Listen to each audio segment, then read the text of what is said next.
We have Eni Popoola, we have Judge Anita Earls, and we have Professor Ursula Smartt. Let's start with you, Eni. Who are you? Tell us all about you and how you came to be here with us today.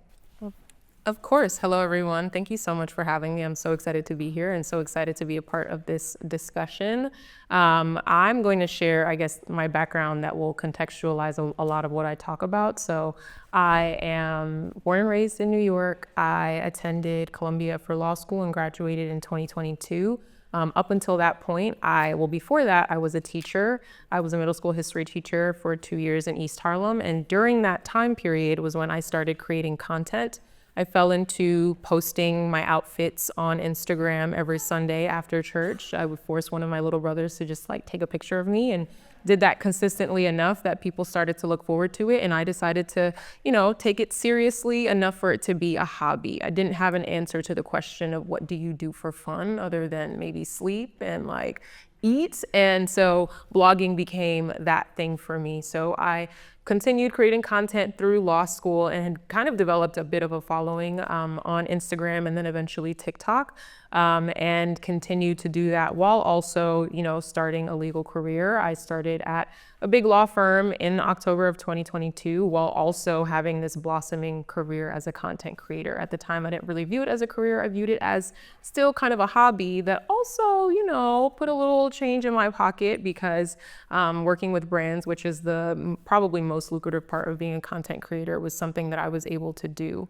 I eventually stepped away from my job in big law. I kind of was faced with a decision of continuing at the firm, but pausing being a content creator or stepping away from the firm. And I made the decision to step away because I loved what I did as a content creator. It was the thing that I looked forward to. It was the thing that got me through the day while I was sitting in the office. I was looking forward to, having something to do for me, which lent itself to me understanding that I was way more passionate about this thing. And I was fortunate enough to be in a position where financially it was also something that wouldn't really change much in terms of my lifestyle. So I stepped away from big law and I've been a full-time content creator for the past 2 years. And I'm, just excited for all that's ahead. Things have been growing, things have been great. And so I'm also really excited to talk about content creation, a social media presence online, and how that kind of impacts work while being an attorney. All right. Well, good afternoon. My name is Anita Earls, and I now I'm the Senior Associate Justice on the North Carolina Supreme Court. Prior to being on the court, I was a civil rights attorney for 30 years, and right before running for office, I was executive director of a regional nonprofit litigating organization called the Southern Coalition for Social Justice. So we used social media then. When I ran the first time in 2018, I was mostly I had a web page, I was on Facebook and what was then Twitter. But now that I'm running again to keep my seat, we have 8-year terms. We're a 7-member court elected through partisan elections. And now I'm on 7 platforms to reach voters. And so I can also talk about social media and political engagement and civic engagement. But I do have to say how amazing it is to be here with all of you. I'm so grateful for this opportunity. And coming from a place like North Carolina right now where the politics are incredibly difficult, I just want you all to know you just give me courage and inspiration, so thank you.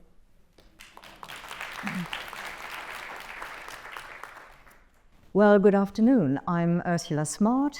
You can hear that I am from England, although not really. I'm German-born, and my English wasn't really very good until I became an au pair girl in the Northeastern town of Hull, which brings me to my current job. I am working for the brand new campus of Northeastern University in London. People don't know where Northeastern University is, so they always think, is it an offshoot of, for example, Hull University or Newcastle or Leeds? So we're battling, especially in terms of recruitment of law students, currently with the name. I've got a varied background, having moved with my quite famous journalist husband Mike Smart all over the place. And so I have a very, very varied career. Like you, I was a school teacher and in the northeastern town of Leeds, a head of modern languages and a teacher of PE. And then we moved, then I became a hotel manager. More lately, I studied criminology, again at the University of Hull, which is the sort of center of my universe.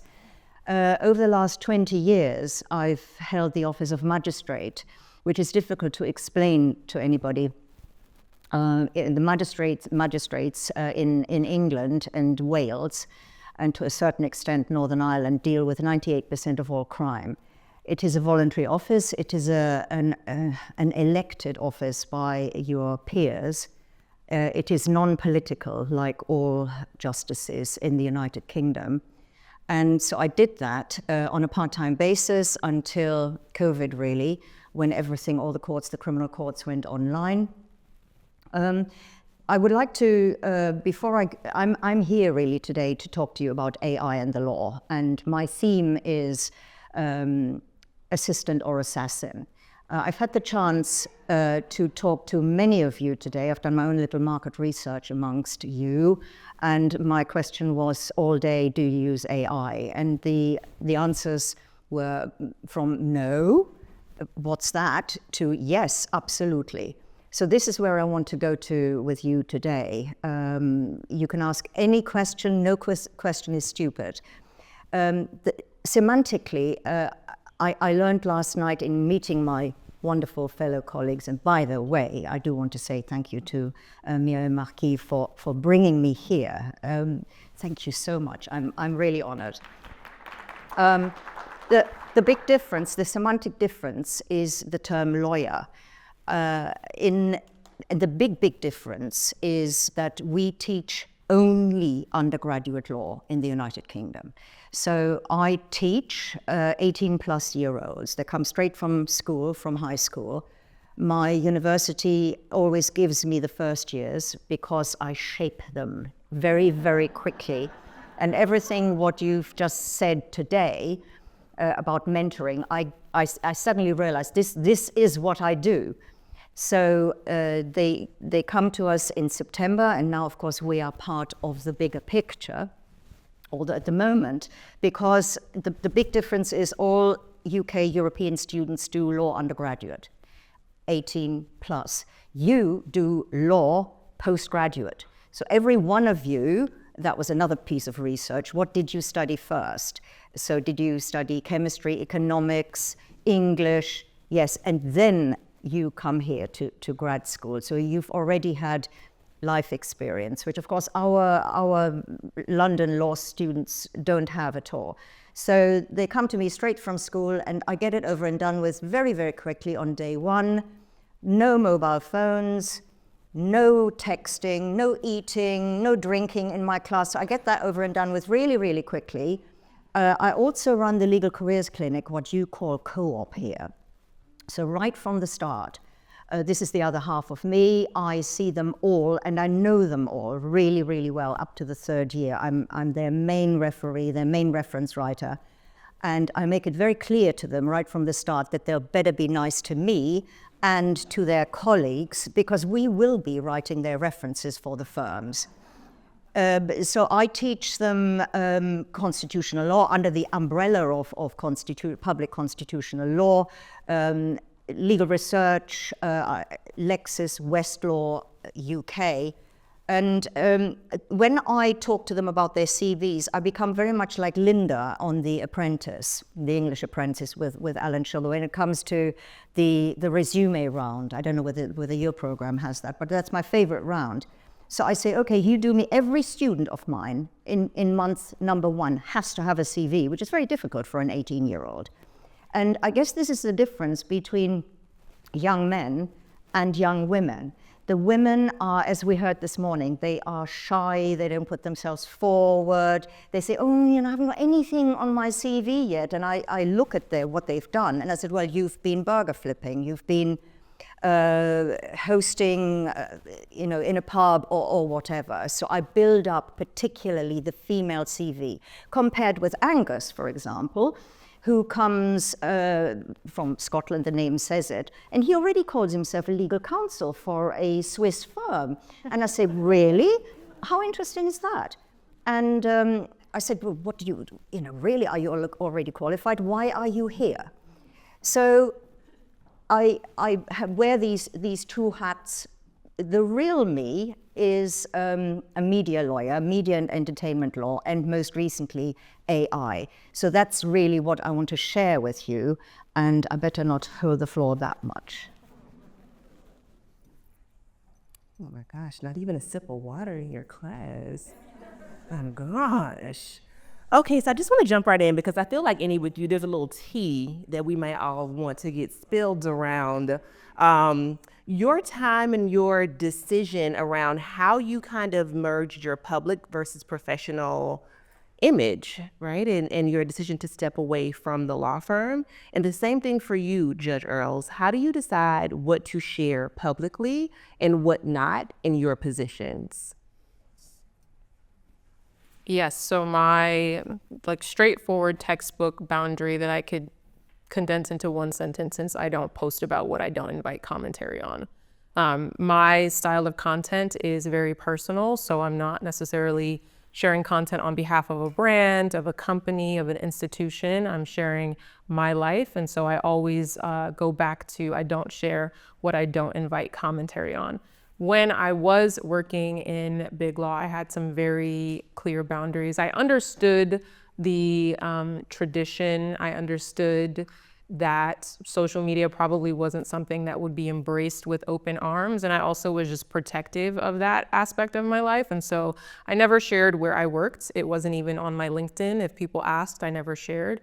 I think when I had started working, we were in an era where people were sharing their work days and their lives. I never wanted to do any of that, really. There were people who might have been bringing their phones to the office and recording a little bit of content. I had a very strict, I'm not posting, I'm not recording in office, I'm not even, no. So I had very firm boundaries on the fact that my content was going to be more so lifestyle based. So this is how I spend my mornings as someone who works a long job or a job with long hours. This is how I spend my weekends. But all you're gonna get is I went into the office and then I came back. So I understood the context of where I was working. And for that reason, I had developed very clear boundaries about how much people would know about where I worked, how much people would know about what I was doing while I was at work.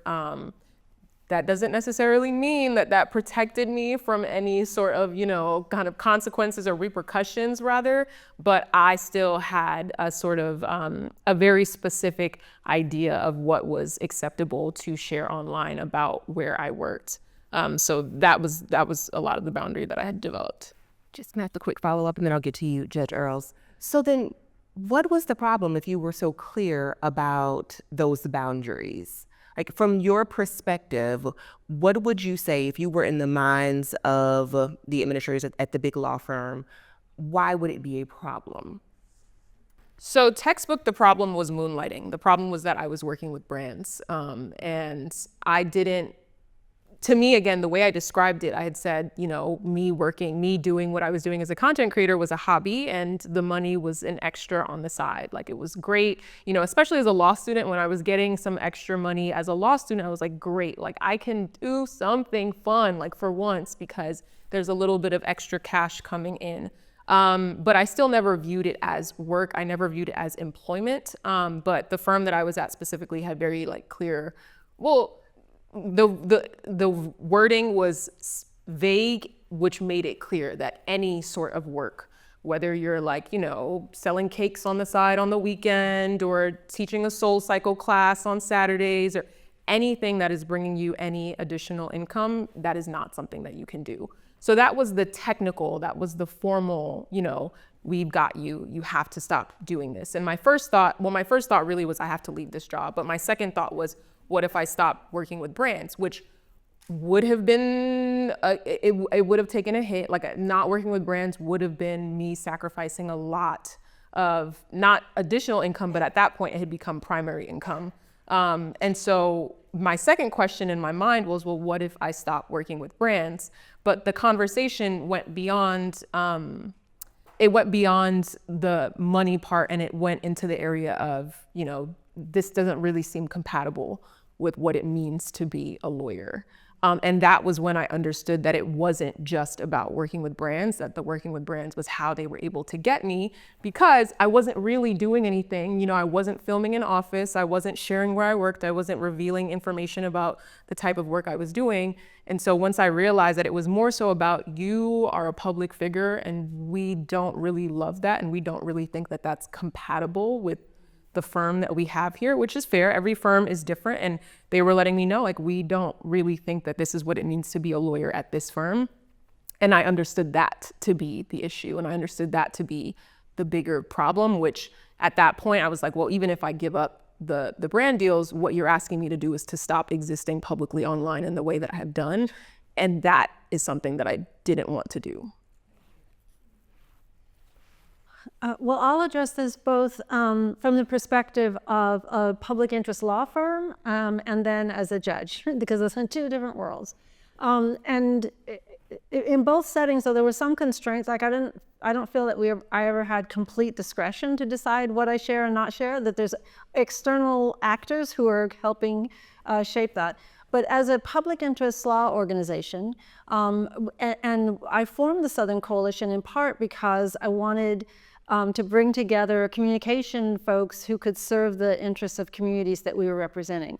And right immediately prior to that, I'd been at the UNC Center for Civil Rights, so a law school-based clinic.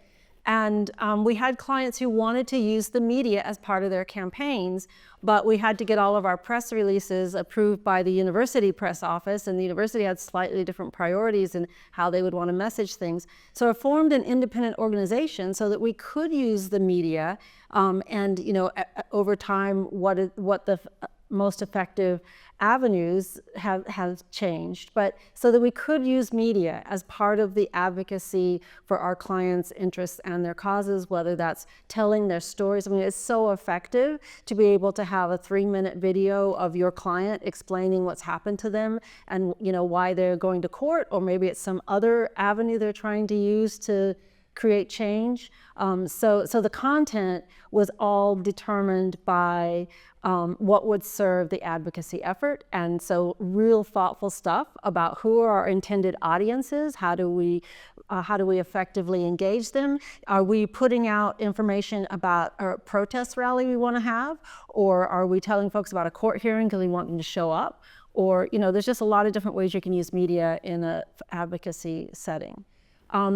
Switching to being a political candidate, I think it would be very different if our court was not one that was elected. I think I would still want to use social media because I think it's important that people have access to information about what their court is doing.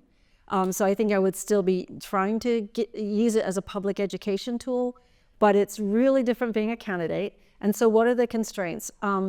There's the Code of Judicial Conduct, which has some pretty clear directives about what judges can and can't say publicly. And you will find that across this country, judges have been disciplined for things that they put in their social media. There's been litigation.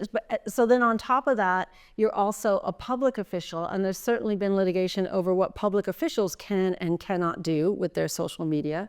And then the third constraint, I would say, as a candidate, are the demands of the public. Like, I can't just stick to court opinions because they want to know who I am, right? So I have to show them that I'm a mom and I'm a grandma, and sometimes I do interesting things other than read court cases because that's how I pull people in, right?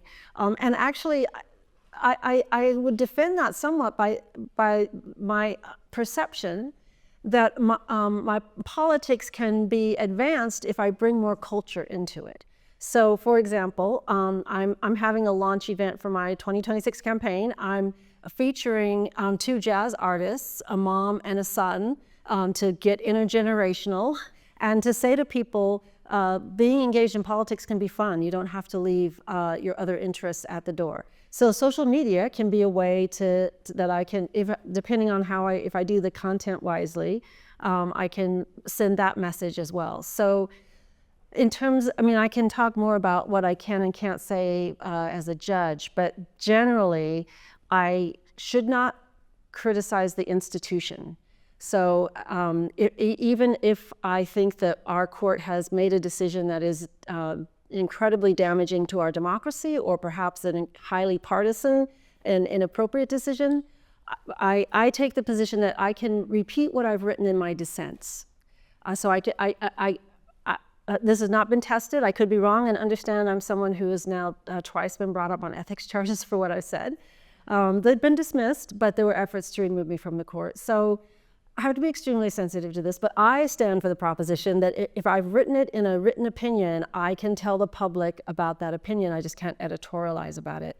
And obviously I would never post anything about a pending case, right? But that's not troublesome. And I think probably the other constraint is I cannot comment on cases pending in other courts. Whether that's federal court or, so I do have to be careful about what I say about cases, but I try to have a mix of my content being a little bit about who I am and what I care about, as well as information about our courts. So, I've done videos where here's where we do our deliberations, and, here's what our courthouse is like, trying to give voters a better sense of what happens in the court that serves them. Let's take it really quickly, and then I'm going to come to you. Thank you. So it seems like, Judge Earls, there is a component of what you do that is educational, which is so critical. And Eni, for you, I could see if you had become comfortable, that may have been a basis of your platform as well. But it's this tension that we are still attempting to navigate. I am an OG blogger. My platforms existed before social media. And I remember at one point after graduating law school, sitting down with someone and saying, how do I scrub my name from the internet? I want my platform, but I do not want my name attached to it because I was so fearful of what happened to you. And I was in public interest law. And looking back, I don't even know if people would have been as concerned as I was afraid they were, but it's just this idea that it was hanging over my head, and it is a tension that I see we are still dealing with. So with that in mind, Ursula, for you, just hearing all of this, how is it different in the UK versus here as far as oversight is concerned? Yes, following on what Judge Earls has just said, I don't have a social media profile at all. And it is because we now have a lady Chief Justice for the first time ever, Lady Justice Carr. She's putting out very, very strict guidelines of what judges can and cannot say and cannot do on social media. And there are new guidelines for justices to use AI as well. So how we use it. So I've really, right from years ago, when the first edict came out about the use of social media platforms, the best thing is not to do it at all, which is therefore a little scary. Do you remember when you used to put your own name into Google, right? Did you not? No, okay. Right, okay, one did. Now, because I work across as many AI platforms as I can, so for example, I talked at lunch, for example, about agentic AI, as in agents, as in, AI robots now thinking for themselves, and we're getting very close to sentience. So the reason why I'm working with so many AI platforms is because my lovely Mike, he went blind about 10 years ago. So I am embracing any AI form as I possibly can, and it's making his life so much easier. So I upload on his phone, for example, Pi, P-I. So try all these. So Pi is a really good one. It'll say, hello, Mike, how are you doing this morning? By the way, it's got my voice. So you can choose voices, you can train it. So I've done that, it's got my voice, and so I didn't worry too much in leaving Mike alone for this entire week. So you ask Mike, or I've spoken to some of you use Claude, which, by the way, this university has just done a very big deal with Anthropic, the Claude master, and it's spelled Claude, C-L-A-U-D-E, but it's Claude. And I hope we will get to the copyright issue and how these large language models. Anyway, you put Ursula Smartt into Pi, or Claude, or the Copilot, or the Google Gemini, and you say, tell me a little bit about Ursula Smartt. And you know, it tells you a lot about Ursula Smartt, considering I've got no social media profile at all. Now, thank goodness, it's all good. Yeah, it's all really good. And I think, you know, where is it from? It's because, of course, these large language models, whether we're talking Meta, Anthropic, Microsoft, OpenAI, and so on, they've got to get the stuff from somewhere, don't they? They've got to claw and crawl through the entire internet. And so there is your Ursula Smartt. I used to do that because I teach media law as well. And when the search engines first started, and Google, and there are some fantastic cases, Spanish case, known as the Google Spain case, when you put in your own name and you say, Ursula Smartt is a prostitute, for example, or Ursula Smartt has got a criminal conviction. And so these are the cases now where, these individuals, like Mr. Lopez in Spain, for example, tries to wipe what is there. He's served his time, he's served his criminal conviction, and he really would like to be deleted. It's the right to be forgotten. We know that. So, yes, what was the question?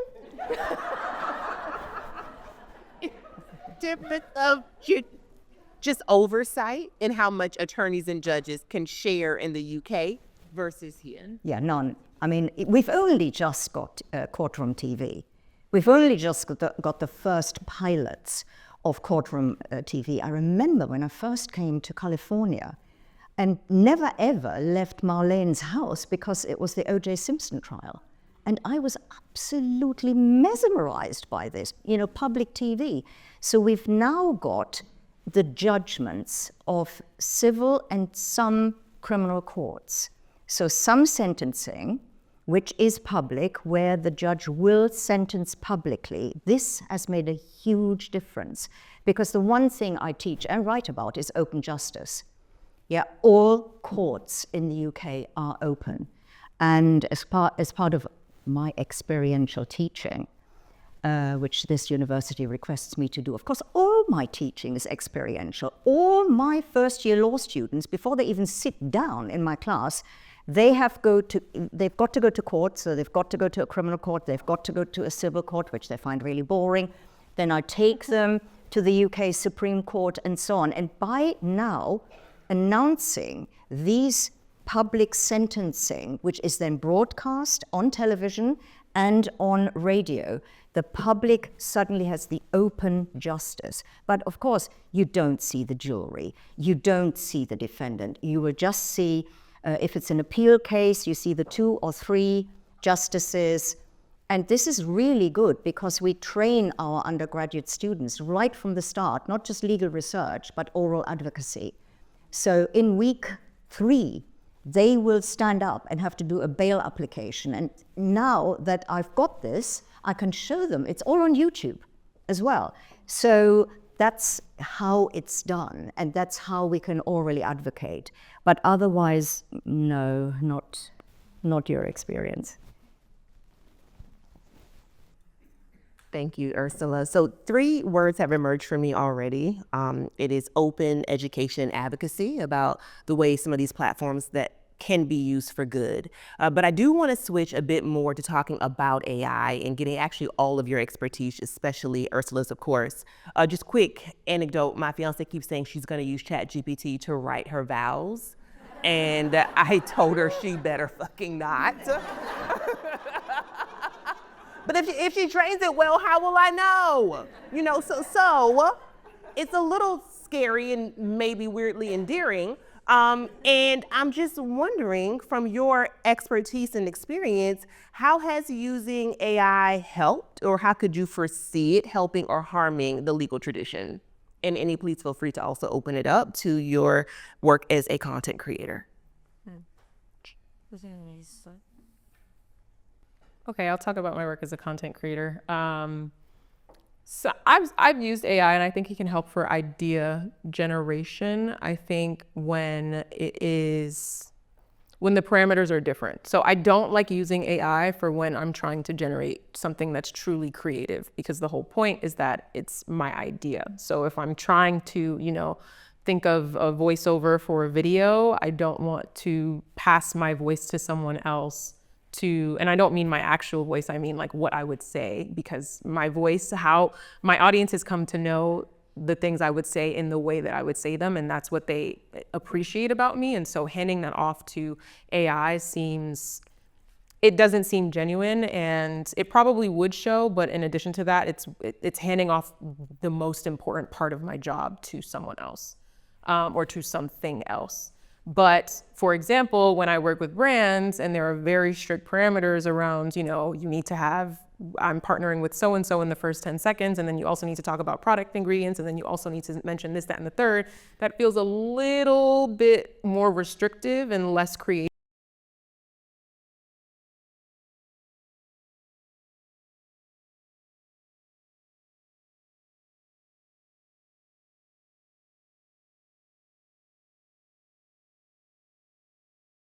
Personal level, I love ChatGPT for a good, hey, can you draft a text message to tell someone that I can't do this? And but in a very, nice, calm, let down way, can you tell me how you would write an email that's assertive, but not too apologetic about X, Y, and Z, things that we struggle with on our day-to-day life. I do sometimes realize that I can just go to ChatGPT and use. But I think the whole purpose or the whole point of being a creative is that you are the one creating. So if you need a little bit of assistance, sure, but it gets difficult to determine where you're, going from, I got a little help from something, to this gave me the entire idea that everyone is crediting me for and that everyone is praising me for, but it wasn't even mine. And I think when more and more people are using AI, we're all going to end up doing the same thing. And the trends that we've seen because we've been inspired by other people are going to turn into trends that we are participating in, or that we have because we all have got our idea from the same source. And that's what's a little bit concerning when we think about the fact that we love creativity, we love entertainment, but now we're all getting our ideas from one source, and that is a little worrisome. Yeah, I do often feel the need to issue a disclaimer that I don't write my opinions using AI. And it's true, as judges, appellate judges, we like to think we have a voice, and we urge our clerks to learn our voice, so they will help us as they're helping us draft our opinions, that they learn how we say things and what phrases we don't want to use. But and I will say, I have not yet come across a brief that I immediately could identify would have been written using AI, so I can't address the extent to which advocates in front of us use AI. The thing that concerns me the most with regard to AI is actually how I anticipate it will be used against me as a political candidate. In our state, one of the political consultants recently on a public panel explained that he advises candidates, they have essentially two sets of messaging for their campaign. There's the quote unquote public set, that the kind of things, the messages, the ads, the issues they would raise in a TV ad, for example, a general public, everybody sees it message. And then they have their under the radar messaging. And this is the stuff that they push out using social media and streaming, where they can narrowly target the audience. And he said, we will say things there that we would never say in this general public messaging. And I kind of have the understanding that my opponent may say things about me on this under the radar targeted social media streaming type avenues that I won't personally see because I don't fit their algorithms. I'm not the kind of voter they're trying to reach. And so then when you add to that the incredibly easy capacity to use my likeness, I mean, of course you can find tons of videos of me now on the internet.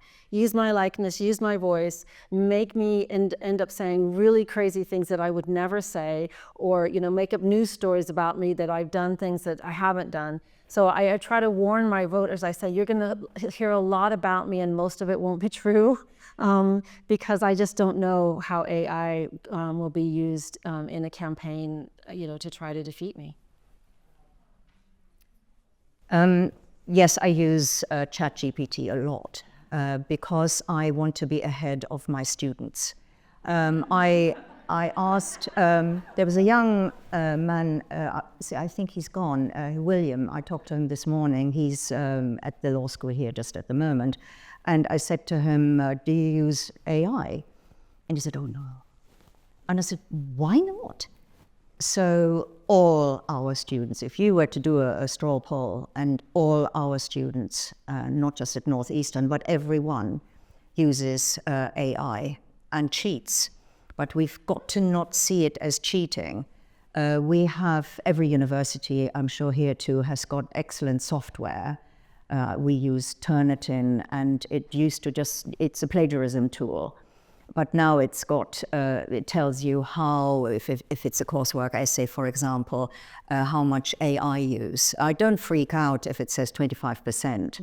I think, okay, that's fine, they had a look. It's a bit like when you used to use Wikipedia, right? But you don't cite it as, as your source. I mean, students do that, with their first essay. There's always one that cites Wikipedia, and I said, come on. If there is an essay that comes in with 75% or 55%, and this is the problem, our university, neither this one, I call this one the mothership, nor us, I'm helping to write the policy on AI, cheating, plagiarism at the moment. No one really has the answer. So I've advised, which is what Cambridge, for example, and Oxford are doing in their policy on AI and students, is you assume they all use it, right? And then the most important thing is that they still need to be lawyers. You still need to check the work. So I give you a really good example. Most educators, certainly in law, have to write multiple choice questions.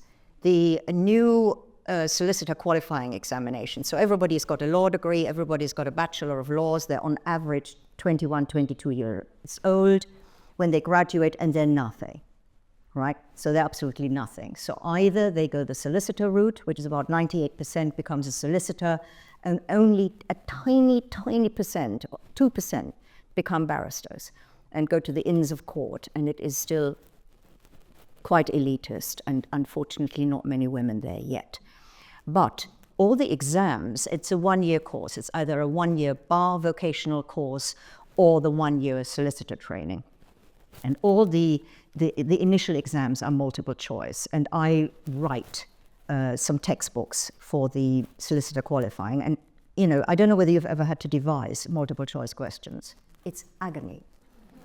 Now, thanks to ChatGPT, which is really the top class thing. And by the way, don't invest. If you're in a law firm and they're currently, Lexis is currently saying, okay, you can have the license with plus AI, Lexis plus AI for $32,000 a year license. Don't do it, because it's based on the large language model of ChatGPT, OpenAI, and Microsoft, who's making a lot of money, right? So don't invest in that.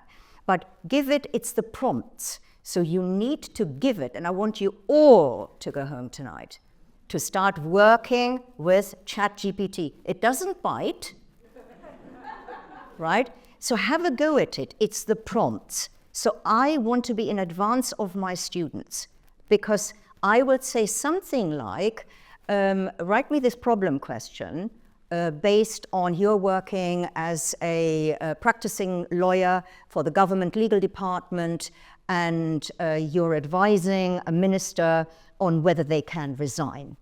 All right, this is an old convention, and I think, right, ChatGPT probably just thinks it's American. It gives me some US terms, which, by the way, in terms of the language, I always know when students cheat, because they use Americanisms.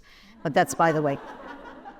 And And so you give it the prompts. You say, you give me this problem in the style of a postgraduate law student, or in the style of a first-year law student, English law student, or in your case, postgraduate US attorney or patent attorney or whatever.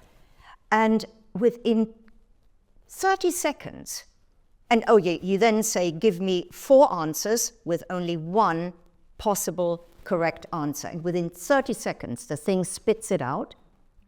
All right, I go, hallelujah. But, and recently I've had to do 500 of these, right, for the publishers within 1 month. And they paid me a lot of money. I don't think they thought that I use AI. Okay, hello? So, but I'm still having to be the lawyer. And this is it, right? They still need you. They still need you to read it because the thing hallucinates.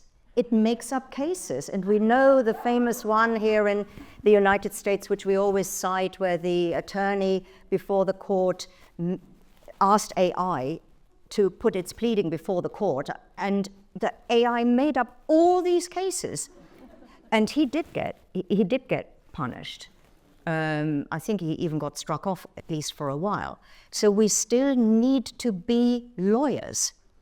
And anyway, I'll leave it at that.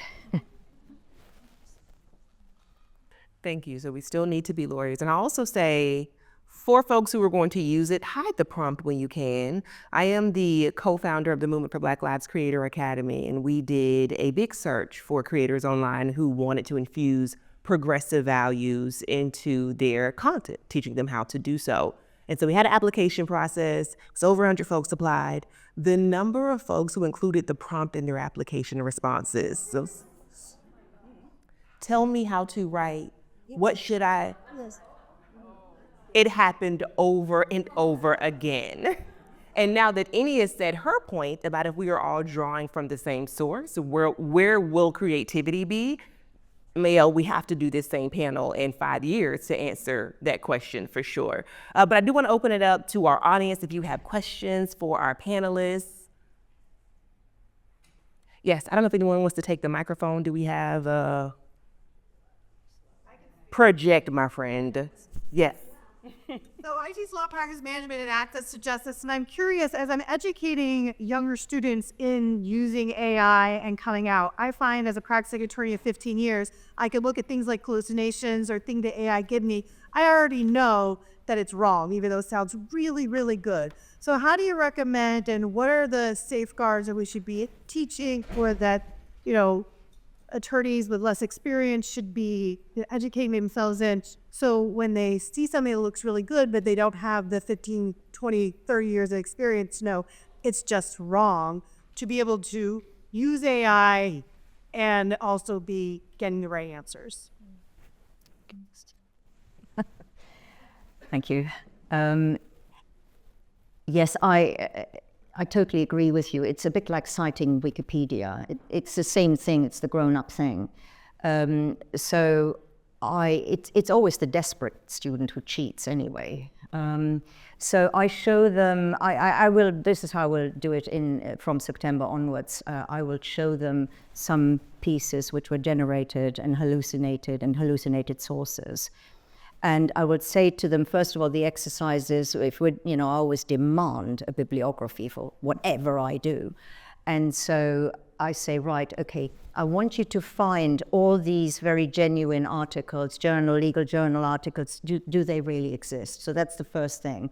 So if you're using, ChatGPT, for example, which still is the absolute best one, then go and you don't even have to go into Westlaw or Lexis, although that would be good, because that's a Westlaw and Lexis training exercise.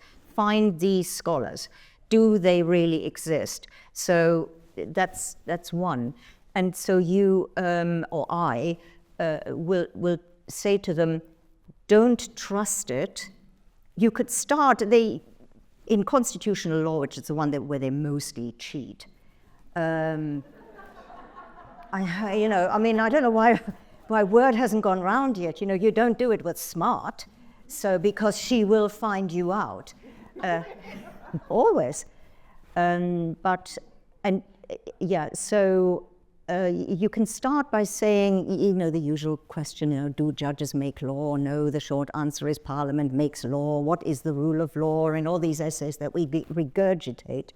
You can actually ask it to give you a start or to give you a structure. But then you will have to go to the law textbooks that are on the reading list, right? And that's my get-out clause, because at the moment, because we don't have a policy at the university, here or in London, I can't punish. I know the student has cheated with AI, but because there isn't a misconduct policy yet, so I can't punish them. But the way how I give them, if they're lucky, 20% for that essay, I would say your sources were not the sources that we are using on the reading list, whether it's criminal law. In the first year, they generally do criminal law, contract law, constitutional law, and legal systems. So that's at the moment what we have to do is the sources. But the other thing I will be incorporating, especially in the sort of legal skills, is, and I've sort of written them down here. You will all know these. These are the ABA, the American Bar Association rules, the core areas. And they actually match the solicitor regulatory authority core areas. And they are competence, confidentiality, honesty, or you might call it candor, accountability, and duty of care. And this is something that I want to build on with my students. So the competence, and this is a message that I want to send to all of you. And it doesn't really matter whether you're a baby boomer like myself or a Gen Z person. All of you ought to engage in AI, which particularly as women, because, my mother always said to me, don't ever tell anybody that you can iron or make coffee. I still can't do that, but I am, in spite of my baby boomer age, I'm at the forefront, I'm ahead of AI, and I think as women particularly, this will set you apart. You will say, yes, I can. Yes, oh, that's Pi, or yeah, chat. Of course, I use that. So keep up with the AI technology. Go to workshops, attend webinars. It doesn't bite. It really is quite enabling. The confidentiality bit is really important. Most big London global law firms now have their own internal AI. They either use Kira, some of you might be familiar with Harvey, or I work closely with Mishcon Derea, for example, or Clifford Chance. They have all developed their own AI internal system because we're dealing with data. We're dealing with client confidentiality. And the one thing I will, in answer to your question, is tell my students, do not ever put anything personal into the AI chat machine, because you will be feeding the beast. You will be feeding it. And I do want to get to the copyright issue, right? So it's the honesty. Tell your clients that you are using AI. I think you owe it to them. The big law firms do this anyway. They will tell the clients that for contract, for example, the dross of contract writing, that they will use AI. But it's the smaller law firms, the high street law firms, which don't have the money to develop these systems. So it's the honesty, as much as now, if you are applying for chambers, for barristers' chambers, they want you to declare on the honesty front, because the bar application has got a big honesty section, and you have to declare whether you used AI for your application. And the law firms as well are asking that now. I have any question. What have you gotten the most hits on? Yeah, great question. What have been some of your favorite posts? And did you tell everyone your handle at the start? Oh, wow, thank you for that not subtle promo of myself. I wouldn't do it for myself. So yes, so my handle is Eni Given Sunday, ENI Given Sunday. That is a play on like how I started, which was literally just like my Sunday outfits, that type of thing. The content that got me hits originally in the beginning was any content I would say where I was like vulnerable, which is very strange. It's not like me to share like vulnerably online, but some of my posts were almost like the voiceovers were kind of sort of like diary entries in a way. I should backtrack a bit and say that I had started creating on Instagram, and when I created on Instagram, I was sharing, you know, beauty tutorials and my outfits and things like that. And I was reluctant to join TikTok because I viewed it as this like dancing platform. It's not really serious. Like, what's going on here? This is not my vibe. And so my strategy initially when I got onto TikTok, because the language or the conversation was that if you don't get on TikTok, brands are moving to TikTok, you're going to get left behind from a like working with brands and partnering with brands perspective. So I said, okay, I'm going to go on TikTok and I'm going to lurk and I'm going to bring some of the trends on TikTok and bring them back to Instagram, because there was like a 2 or 3 week lag time in terms of what was trending on TikTok versus what would trend on Instagram. Things would trend on TikTok first before they moved to Instagram and trend there. And then finally I decided to jump in because of that, you know, conversation about if you don't post on TikTok, if you're not active on TikTok, you're going to get left behind. Brands are moving there. And I kind of read the room. My content on Instagram was makeup focused, it was beauty focused and fashion focused. And it felt like it would be much harder to penetrate that realm or that niche as someone who, I'm not going to say that I wasn't doing anything spectacular, but it's like, why would I come into the room and say, hey guys, listen to me? Like when there are a ton of people sharing their makeup and a ton of people sharing their outfits. So I decided to lead with something that I felt would make me more unique in that space. And there weren't that many people that were talking about their law school experiences, but there were people who were interested. And even at lunch, we had a conversation that like as I was sharing more content about my lifestyle, so I would say like, this is a day in my life as a Columbia Law student. This is, you know, an evening in my life. This is final season, things like that. I came to realize that I had taken so much of the information that I had by personal relationships and connections that I had built. I took it for granted because there were some people who were commenting and they're asking me questions that I think are no-brainers, but I'm realizing they have not a single lawyer in their life. They have no one that they can go to in real life from wherever they're existing in the US to ask questions about law school. And so their interaction with me and seeing me online and other people who created content about their experience as a law student was the only exposure that they had to anyone in this space. They didn't have panels, they didn't have networking receptions, they didn't even have conferences like this. They didn't have anyone in their family. And so I also found that content where I just answered questions or shared about my background, that was also what got people really kind of excited and invested in my content as well. And that's also how I grew on TikTok as well. On that, we'll have time for one more. Yeah. Tashira?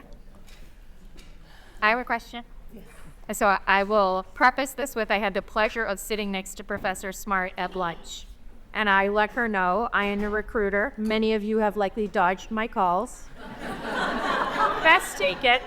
And we, as a firm, we pride ourselves on being tech forward. And I cannot tell you how many times in the past 6 months I had a client say, Elizabeth, I saw that you just put on ChatGPT and you are actually summarizing this meeting. Could you turn it off?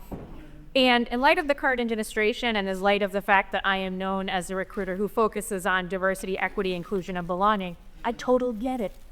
However, I mentioned this to Ursula and she said, I've got you. So I'd like to hear the answer on this so that I can assuage the fears of all of my clients and candidates. Yes, there are these scribes now. Okay, I'm doing a pilot with my local doctor, my GP, my general practitioner, who uses the scribes in the background, and so these are medical scribes, and the result is absolutely superb. He gains 20 minutes by the end of the day, rather than you waiting in the waiting room for your turn. He can pay attention to me. And then I've looked at the result, and they are really very good. On the negative side, this is where we're coming to your question. I'm following lots of cases at the moment that are going largely through the US courts. Universal Music Group, all the famous pop stars versus Anthropic, for example, of stealing copyright, artists, Getty Images, New York Times versus AI Microsoft and so on because of the copyright issue. In terms of scribes and note-taking, the case that is quite interesting at the moment, he's called Noel Clarke with an E versus the Guardian newspaper. This is a defamation case. It's gone on for a long, long time. Allegedly, the Guardian, well, not allegedly, the Guardian did publish 8 articles that he is violent towards women, and there are some 20 women who've actually come forward who are currently giving evidence in the court. This is going on. Coming back to the scribe question, is that Noel and his very clever lawyers have asked for disclosure from the Guardian for everything that was actually ever said in any meetings with each of their lawyers. And the Guardian used Otter. Otter.ai, that's one of the big note-taking AIs. But the Guardian lawyers didn't check what Otter actually produced. The same with Skype. If you have a foreign accent or you have a dialect, then they will make things up. So Otter, for example, never got Noel's name right. So Noel, every time in these hundreds and hundreds of hours, is no. So the whole thing, the court said last week, is completely unusable.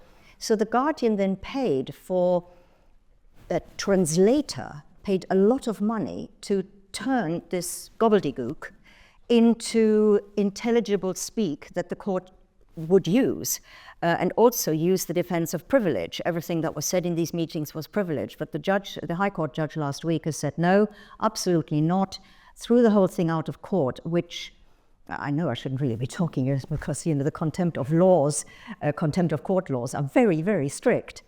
So I shouldn't really be talking about it, but of course there's no one here from the media, right? So in terms of scribes, I can understand about the privacy issue, and it's absolutely right that you must say to your client, oh, by the way, we're using Otter AI or we're using transcripts here to make our life easier so I can pay attention to you. But your client, of course, has the right to say, no, thank you, no.